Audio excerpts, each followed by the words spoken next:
Hi hello friends, welcome to Mouni cine updates. ஃபைனலாக நம்ம ஜீ தமிழில் ரொம்பவே சூப்பராக டெலகாஸ்ட் ஆகிட்டு இருக்க சந்தேகரகம் சீரியலில் சீனு கேரக்டருக்கு ஃபைனலாக ரீப்ளேஸ்மெண்ட் வந்தாச்சு. ஸோ கிட்டத்தட்ட 1 month ஆயிடுச்சுன்னு நினைக்கிறேன் அவங்க சீரியல் விட்டு போய். ஸோ இதுக்கு முன்னாடி ஆக்டர் சுர்ஜித் வந்து பண்ணாங்க.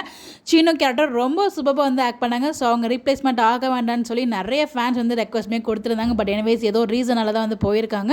கிட்டத்தட்ட 1 month சீனு இல்லாமல் தான் ட்ராக் வந்து மூவ் பண்ணிட்டு இருந்தாங்க. ஸோ வந்து கார்த்திக் இறந்து போன மாதிரி திருப்பி உயிரோட வந்த மாதிரி ஸோ நிறைய ட்ராக் வந்து மிக்ஸ்டு ட்ராக் வந்து கொண்டு வந்திருந்தாங்க. ஹீரோ இல்லாமல், அதாவது சீனு கேரக்டர் இல்லாமல் தான் கொண்டு வந்தாங்க. இப்போ வந்து ரீப்ளேஸ்மெண்ட் ஆயிருக்காங்க. ஸோ ஒரு அப்டேட் வந்து கொடுத்துருக்காங்க. சீனு வந்து பார்த்தீங்கன்னா நம்ம ராஜ்குமார் சார் கூட சேர்ந்து எடுத்து ஒரு ஃபோட்டோவை ஷேர் பண்ணியிருக்காங்க. அவங்க தான் இனிமேல் புது சீனு ஃபோட்டோ பார்த்து நமக்கே தெரியுது அவராக தான் இருக்கும் அப்படின்னு சொல்லிட்டு ஆக்டர் மனோ. ஸோ இவங்க வந்து எனக்கு எதில் நடிச்சிருக்காங்கன்னு எனக்கு தெரியல. நேம் மனோன்னு போட்டிருக்கு.